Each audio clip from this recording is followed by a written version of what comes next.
The conference room went silent when Vanessa Pike accidentally knocked my promotion folder into the trash can. "Oh my God," she said, laughing as she picked it up with 2 fingers. "Sorry, Erila, wrong place." Half the room chuckled. I didn't. Then she laid the folder back on the table upside down, beside the cupcakes for the announcement. Vanilla frosting, gold sprinkles, tiny flags that said, "Leadership looks forward." Corporate America could turn humiliation into refreshments. CEO Graham Vale cleared his throat. "Today, we're choosing someone who makes clients feel comfortable, not someone who buries them under warnings." That was the first warning sign for me. Before I explain how my name ended up on a report I never approved, and how that ruined Vanessa's big promotion, please hit like, because this story is only beginning. I'm curious too. Where do you live and what's the temperature there? Now let me tell you who I was at Brantley & Core. I was Erila Moore, Senior Client Risk Coordinator at Brantley & Core. I handled 18 corporate accounts, including Asterion Foods, a $62 million client. I caught risks before they became lawsuits. Vanessa handled smiles. She smiled at executives, at bad ideas, at Graham's visionary decision to rename meetings alignment huddles. Her favorite line was, "I just love making leadership feel supported." That afternoon, everyone knew I was up for Director of Client Integrity. Legal knew, my team knew. Asterion asked for me by name. But knowledge was less promotable than dimples. Graham opened the envelope. "The promotion goes to Vanessa Pike." Vanessa covered her mouth like surprise was part of her benefits package. "I may not know every technical detail," she said, glowing, "but I know people." The room applauded. I stared at my folder, still smelling faintly like trash. Afterward, Graham leaned close. "You're brilliant, Erila, but Vanessa has better executive presence." Translation: 7 years of competence had lost to a sponsored smile. That night, I resigned and sent a 143-page transition file. Vanessa grinned. "Don't worry, I'll make it prettier." 3 days later, Asterion Foods called Brantley & Core. They were not asking for Vanessa, and the first document they questioned still had my name on it. Just so you know, this story is fictional and shaped with the help of AI to make every scene more vivid. But the emotions, the workplace lessons, and the meaning behind it may feel very real. Let's keep going. Before Vanessa became the office miracle with lip gloss, I had spent 7 years cleaning up Brantley & Core's client division. When I joined, the place was not a department. It was a smoke alarm with desks. 31% of reports came back rejected. Clients complained so often that legal kept a folder named "Again." Every Friday, an attorney rewrote language that should never have left, so I rebuilt the process. I created a 9-step risk checklist, 2-layer data verification, and 1 rule: no client document went out without a verified review signature. Revolutionary, I know. Apparently, asking professionals to check facts was my toxic trait. Within 18 months, our error rate dropped to 2.8%. Leadership called me detail-oriented, in the same tone people use for difficult. Vanessa Pike became refreshing. She walked into meetings 6 minutes late, opened her laptop like a curtain, and smiled. Sorry, I was aligning with leadership. That meant she had been laughing near Graham's office. Behind closed doors, she asked me questions that should have come with a helmet. Compliance review comes before the client signs, right? Or after, when it's final. I saved her 3 times that year.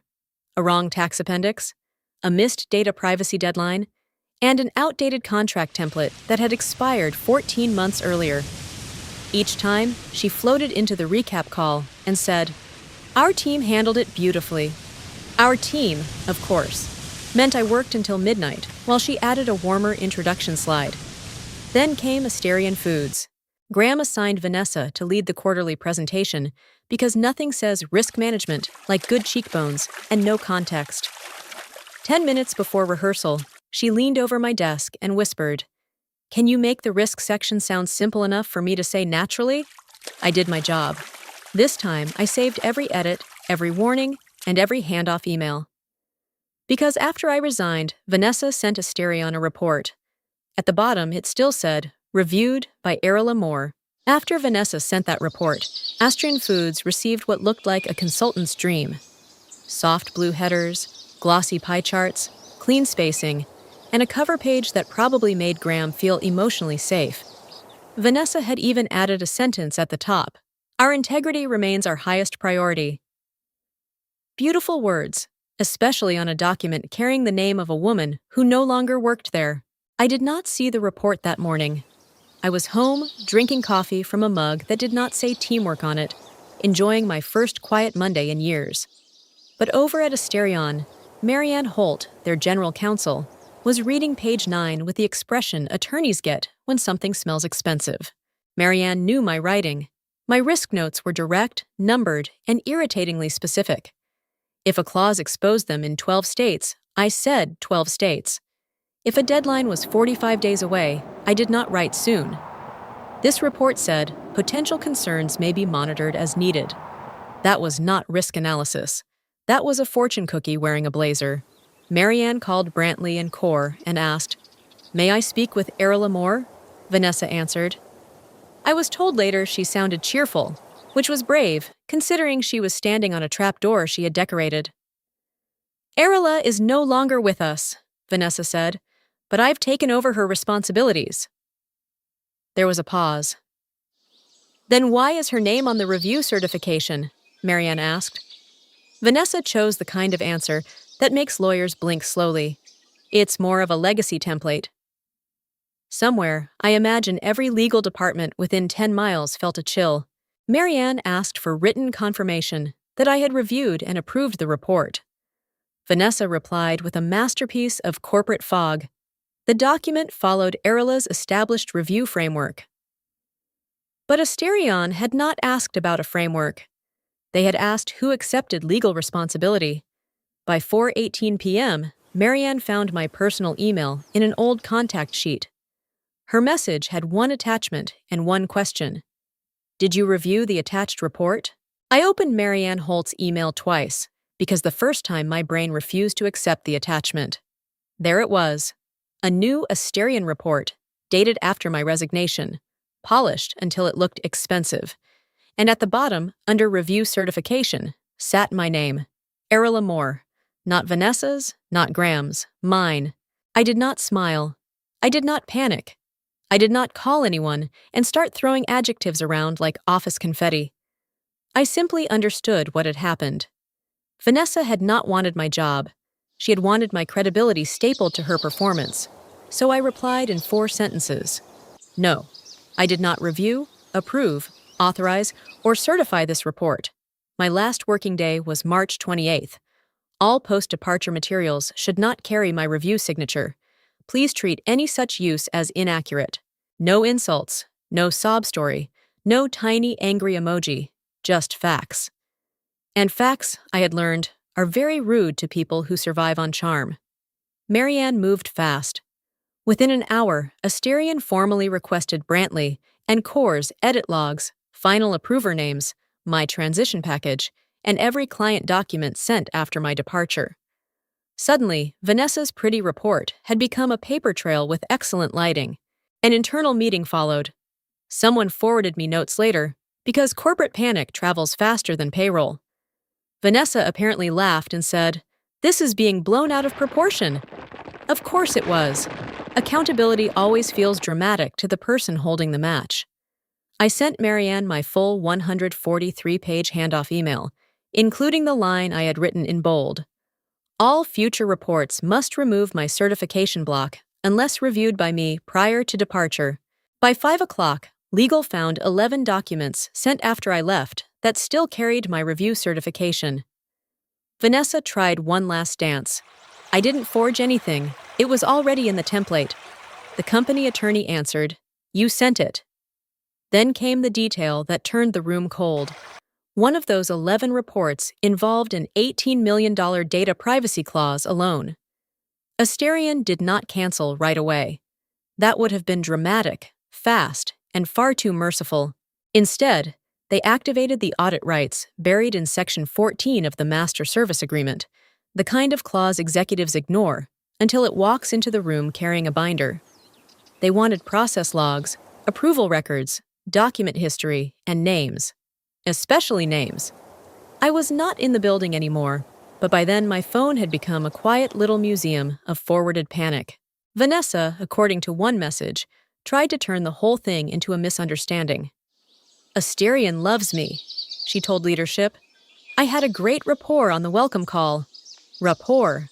Magical substance. It apparently smells like confidence and repairs absolutely no false certifications. The auditors arrived 2 days later. Vanessa came prepared with a slide deck, because when reality is on fire, nothing says control like navy blue bullet points. She smiled and said, "We believe in collaborative accountability." One auditor asked, "Who had final approval authority on April 3rd? Vanessa looked at legal. Legal looked at the table. The table, wisely, said nothing. Then they pulled the system logs. At 9:12 p.m. on April 2nd, Vanessa had opened my transition file. At 9:18, she deleted my red warning note. Remove my certification block from future reports. At 9:24, she left my review signature in place. At 9:31, she renamed the file Asterion, _final_approved_VP. VP, Vanessa Pike. Very professional, very prosecutable looking. One auditor adjusted his glasses and said, "Interesting. The only thing final here appears to be your judgment." That was when leadership finally stopped pretending this was a personality issue. They had not just promoted the wrong person. They had handed legal-grade client material to someone who thought approval meant making a document look calm. Suddenly, my checklist sounded less negative and a lot more like seatbelts. By Friday afternoon, Asterion froze the next quarterly payment, $15.7 million, pending full verification of every file Vanessa had touched personally. Once the payment freeze hit, Vanessa stopped smiling like a team player and started smiling like a defendant in training. Her first story was simple. I had not handed things over clearly. That died at 8:42 a.m. when legal found her read receipt on my transition email. 143 pages, opened, downloaded, and acknowledged. Tragic, really, when technology refuses to respect a convenient lie. Her second story was that I had left behind a confusing template. That also collapsed because page 3 of my handoff stated, in bold, remove my review block from all post-departure client materials. So she reached for the oldest office weapon, character assassination. During the executive verification call, Vanessa said, "This is emotional. Erila never got over the promotion decision." That was when they invited me into the meeting. I joined from my kitchen table in a white blouse, because if I was going to be accused of revenge, I wanted to look disappointingly organized. Graham avoided the camera. Vanessa stared straight ahead, wearing the brave expression of someone hoping confidence could delete metadata. I said, "If this were emotional, I would have used adjectives. I used dates, documents, and system logs." No one interrupted. Then I walked them through 6 points. My resignation date, my handoff timestamp, Vanessa's receipt, the edit time on the Asterion file, the send time to the client, and Marianne Holt's request for confirmation. 6 steps, no drama, just truth, standing in a line with clean shoes. Vanessa cut in. "You're making me look incompetent." I looked at her squarely. "No, Vanessa, I'm making the timeline visible." That should have ended it. Naturally, corporate disasters prefer an encore. A junior IT analyst named Omar Reyes joined late and cleared his throat. He had found a service ticket from April 3rd. Vanessa had requested that my old certification block be restored after the system removed it automatically. Her note read, "Please put Erila's review signature back. Client expects continuity of service."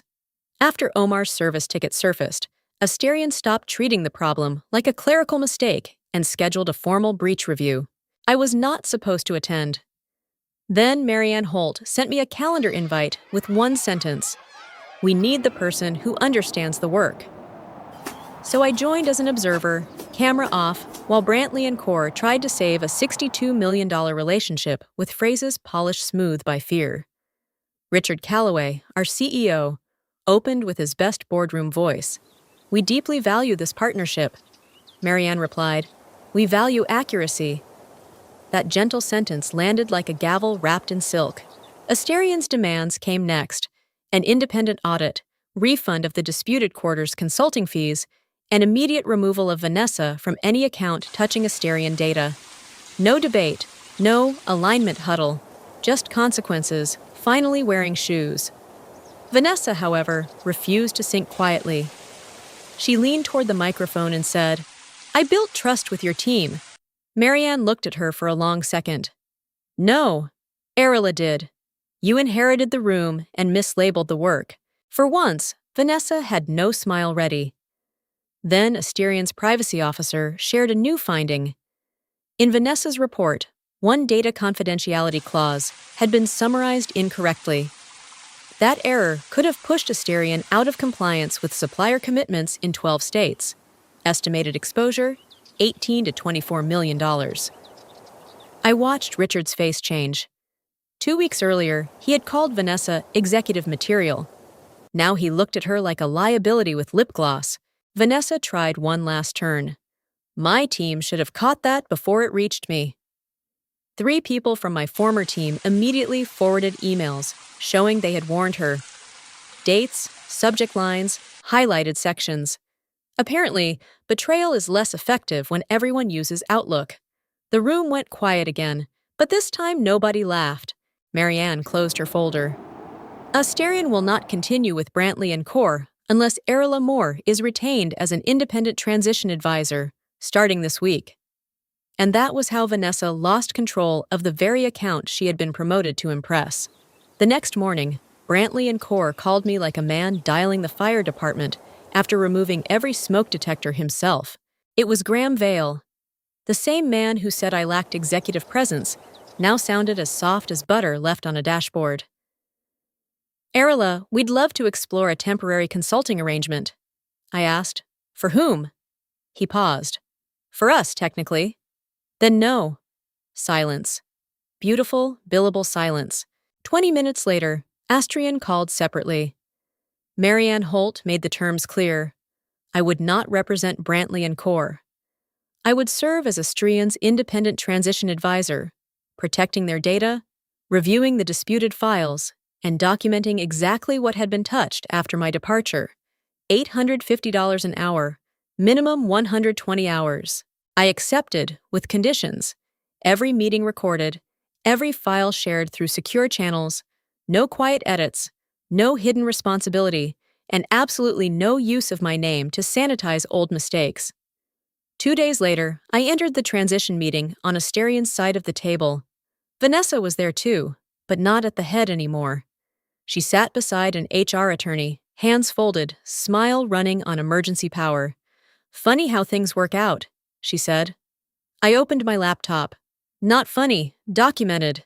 We began reviewing the files. Within an hour, I found more than my certification block. Vanessa had copied entire paragraphs from my old risk analyses, pasted them into new reports, and removed the context that made them accurate. A warning about one supplier became a general approval. A note about expired privacy language became a reassuring summary. Apparently, she had not misunderstood my work. She had redecorated it. Then Marianne handed me Vanessa's promotion packet. There, under leadership contributions, Vanessa had written that she led Erila's client integrity framework through successful adoption. I looked at the sentence for a long moment. Even in a room full of lawyers, the theft was impressive. She had not taken credit accidentally. She had built a promotion on it carefully. By the time Vanessa's promotion packet surfaced, Brantley & Core could no longer pretend this was a paperwork hiccup with a good personality. The board opened an internal investigation. Suddenly, the question was not whether Vanessa understood client risk. Everyone had seen enough to answer that, sadly, with charts. The real question was who had promoted her while ignoring every warning sign flashing like a casino floor. I did not need to accuse anyone. I uploaded documents, emails, version histories, meeting notes, the 3 warnings my team had sent, the handoff file Vanessa had opened, the promotion claim where she somehow led a framework she once asked me to explain using smaller words. One director frowned and asked, "Why didn't you speak up sooner?" I looked at him through the screen. "I did. You called it negativity." That sentence did not echo. It landed. Because that was the disease. In offices like ours, truth was negative, flattery was collaborative, and a woman preventing lawsuits was too rigid until the lawsuits started stretching. The final investigation report was not poetic. It was worse. It was precise. Vanessa had used my certification after my departure, sent unapproved client materials, and misrepresented her role in the promotion process. Brantley and Core agreed to refund $4.6 million in disputed fees, pay for the independent audit, and accept Asterian's 90-day termination notice. Their vendor rating dropped to high risk pending review. Vanessa was suspended immediately. Graham Vale was placed under investigation for bypassing competency scoring and documenting client warmth as a leadership qualification. Vanessa cried during the closing meeting. I was just trying to keep things moving. I said, that's the problem. You kept things moving without knowing where they were going. 2 hours later, Marianne Holt called me directly. Asterian had a new role opening, Director of Vendor Integrity, real authority, real standards, real review power. And this time, nobody asked whether I smiled enough. 3 months later, I walked into Asterian Foods with a new badge, a real office, and a salary 68% higher than the one Brantley and Core had decided I should be grateful for. My title was Director of Vendor Integrity. My authority was written down. My team had budget, access, and the freedom to stop bad documents before they became expensive apologies. Best of all, nobody called accuracy too rigid or asked me to make legal risks sound comfortable. Brantley and Core did not recover as neatly as their press statement suggested. After Asterian left, 2 more clients requested certification histories. Then they requested exit meetings. Then they requested new vendors. Not because I badmouthed anyone. I never needed to. Clients had learned the right question. Who is actually reviewing our documents? It turned out that question was bad for companies built on smiles and shortcuts. Vanessa disappeared quietly. Her LinkedIn changed from Director of Client Integrity to Leadership Consultant, which was a bold move for someone who had confused integrity with leaving my name on a template. Graham resigned 6 weeks later, citing personal priorities. Corporate translation: consequences finally found parking. On my first day, Marianne introduced me to Asterian's legal and compliance teams. She said, "This is Erila Moore. She doesn't make things look safe. She makes them safe." For the first time in months, I smiled. Not the office smile. Not the please like me smile. Not Vanessa's glossy little performance for men who mistook charm for competence. Mine was quieter. It belonged to a woman who had been insulted, ignored, copied, blamed, and still chose documentation over revenge. Justice at work does not always arrive shouting. Sometimes it arrives as one email, one timeline, and one client smart enough to ask, "Why did the best person leave?" This story reminded me that doing the right thing may feel invisible for a long time, but integrity always leaves a trail. People can steal your title, your credit, or even your work for a while, but they cannot fake competence forever. In the end, truth has a way of introducing itself. First, never confuse confidence with capability. The loudest person in the room is not always the most qualified. Real value is built quietly through consistency, discipline, and responsibility. Second, document everything. In toxic workplaces, memory becomes politics. Facts, timelines, emails, and honesty protect you better than emotions ever will. Third, do not shrink yourself just because others call your standards too much. The right environment will not punish you for being careful, ethical, or competent. It will respect you for it. Now I'm curious. Which lesson stayed with you the most? If this story meant something to you, I'd truly love to hear your thoughts in the comments. Your experiences and perspectives make this community more meaningful for everyone listening. And if you enjoy stories about workplace justice, growth, and self-worth, don't forget to subscribe, like, and share this video with someone who may need it today. Take care of yourself, and I'll see you in the next story.